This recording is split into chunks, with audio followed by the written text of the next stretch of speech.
Tonight on Connecticut's news station, a memory expert is called to the stand in the Michelle Troconis trial. While she discussed discrepancies in Troconis police interviews, the judge had to call a recess, saying things were getting unhinged. We'll show you what happened. And a house fire leaves one person and their dog dead. We'll have an update from fire officials tonight as what caused the flames is still being investigated.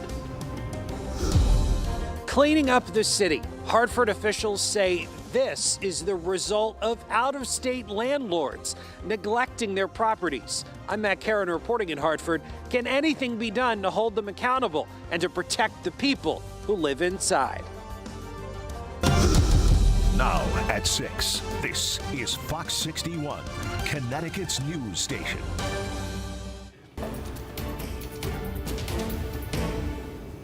Good evening and thanks for joining us for the Fox 61 News at 6. I'm Brent Harden. And I'm Sarah Sanchez. Jurors witnessed tension in the courtroom on day 26 of the Michelle Troconis trial. Yeah, this as the defense called a world-renowned expert to the stand. Fox 61's Julia LeBlanc explains. Things got heated in the courtroom today as the defense called one of its key witnesses to the stand a memory expert, someone the state poked with fierceness during their cross-examination, so fierce that the judge had to call for a recess. These are people who really believe in what they're saying. World-renowned memory expert Professor Elizabeth Loftus taking the stand Thursday as the defense takes her back to the hours of interviews with Michelle Troconis in June and August of 2019.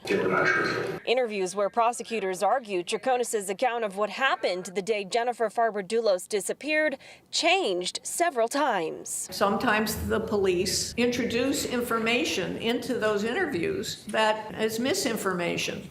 And so it's a kind of a setting that is ripe for potentially contaminating somebody's memory. The defense offering this all as another explanation for those changes. The science, as we're trying to present here, indicates that there's an alternative theory, there's an alternative narrative to what the prosecution is trying to claim. In cross-examination, prosecutors pointed to the work history of Professor Loftus, who testified and consulted in cases involving people like Ted Bundy, O.J. Simpson, and Michael Jackson, scenarios where she worked for the defense, not the state. Do you consider yourself to be a neutral witness as you sit here today?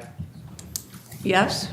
And you consider yourself to be a scientist, correct? I am a scientist. The state also testing Loftus's own memory, asking her to recall the full title of a book she wrote in 1991, one of 20. And you don't remember the details about the title of a book you wrote? The judge having to interrupt the state's cross-examination more than once. We're going to take a recess because things are becoming unhinged. Following this, the tone in the prosecution's voice changed. The prosecutor did what most prosecutors do. I think it is kind of an unfair thing to try to link the current accused, Michelle, with these people who are unpopular. Now, we heard from a number of other witnesses today, including Fotis Dulos' divorce attorney. Now, the judge believes the defense could be resting as soon as tomorrow. We are in Stamford. Julia LeBlanc, Fox 61, Connecticut's news station. All right, Julia, thank you. An update right now. We told you at 5 that Meriden police were investigating a kidnapping. Well, new information just in from police says that there was, in fact, no abduction. They say they were actually responding to an altercation between multiple people, and one person is now in custody. We'll keep you updated as we learn more, both on air and online on fox61.com.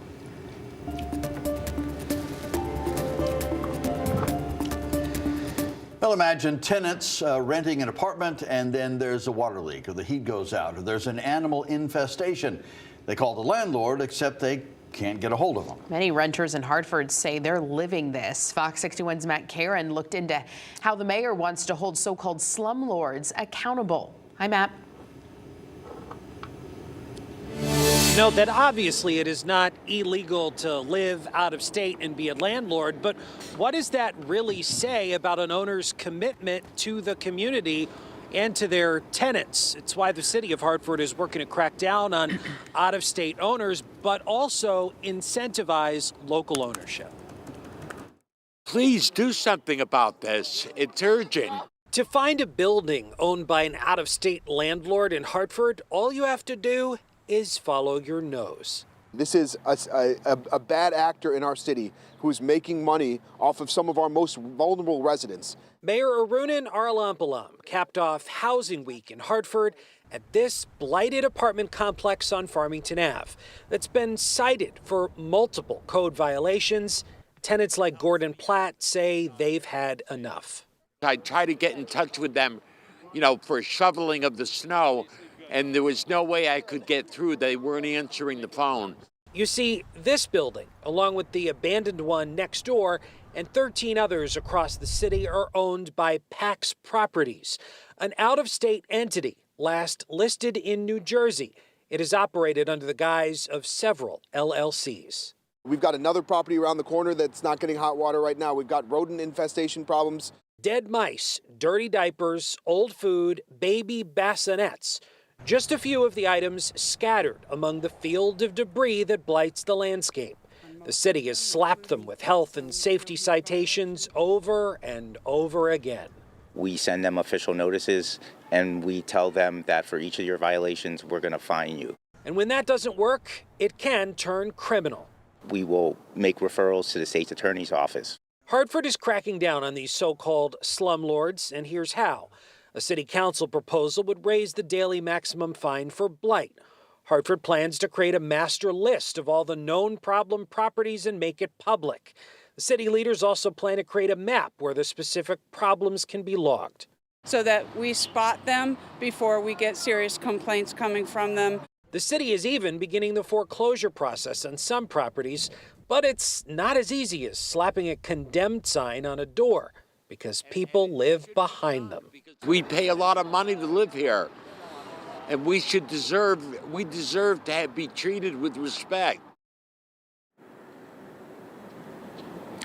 And one thing that's worth noting here, the city is really relying on the cooperation of residents, and that's because they can't take any action unless they're invited inside a building by a tenant. After all, it is private property.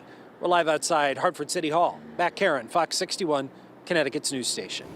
Thank you, Matt. A person and their dog are dead in a house fire in Bristol. Flames broke out at a home on Bequaboc Street this morning. The fire chief says one person was inside the home at the time. The cause of the fire is under investigation. A new video tonight showing a car fire in Vernon early this morning. Crews were called to the scene just before 5 a.m. on I-84 westbound near exit 66. Officials believe an SUV rear-ended a box truck there. Everyone was able to get out of the vehicles on their own, but one person was taken to a hospital. Their injuries are unknown at this point. The investigation is ongoing.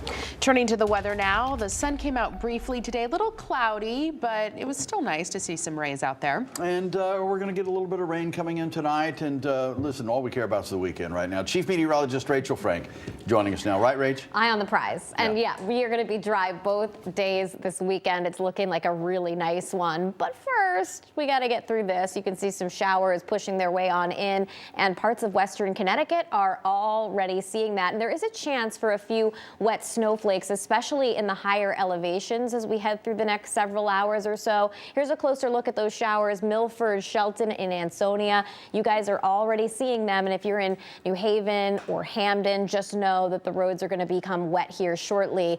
And now Oxford and Middlebury might see a few wet snowflakes kind of mixing in with the rain. And then as you continue to head up in elevation, Warren, Morris, and Litchfield, you might see some just straight up snowflakes. However, temperatures are above freezing all across the state, even in the hills. So we're not expecting big issues out on the roads. Could there be a sneaky slippery spot at the highest elevations? Perhaps, so we'll be watching that. But overall, generally, road conditions are okay. So heading through the evening, temperatures will actually continue to rise. And then we're looking at some of those rain showers heading into the day tomorrow. We'll take a closer look at that, plus the all-important weekend forecast coming up. Thank you, Rachel. The family of a Bridgeport girl missing for 20-plus years is speaking to the public, trying to gather support. Bianca LeBron left school in 2001 and never came home. She was 11 years old at the time. The case is still open today. Fox 61's Brooke Griffin spoke with the family, who hopes to one day get the closure they need. Bianca LeBron's family tells us they've been searching for answers every day since November 7th, 2001. That's when Bianca told classmates she was leaving school with an uncle, then was never seen again. Nobody has ever been charged in relation to her disappearance. The family tells us the state's attorney received a warrant last fall to arrest a man being questioned, but it was denied. So we asked the state's attorney to reconsider this decision and look deeper into the warrant, as probable cause is clear as day. And after 22 years, this information is still very fresh to the family. Today, family and friends stood outside the Bridgeport courthouse because the man they believe is connected to the case is in court for an unrelated hearing. And we're making a statement to him, to the court, and to the state's attorney that we're not giving up just because it was denied. The family tells us the detective on the case is submitting another warrant to try to charge the man with murder and kidnapping, but that has not yet been processed. They say all they can do is hope and pray that there is a development. We haven't heard anything for 22 years, right? So, I mean, she's a daughter, you know, she's a sister, she's a cousin. It means a lot. That was Brooke Griffin reporting. We reached out to the Bridgeport Police Unit leading this case for a statement, but have not heard back.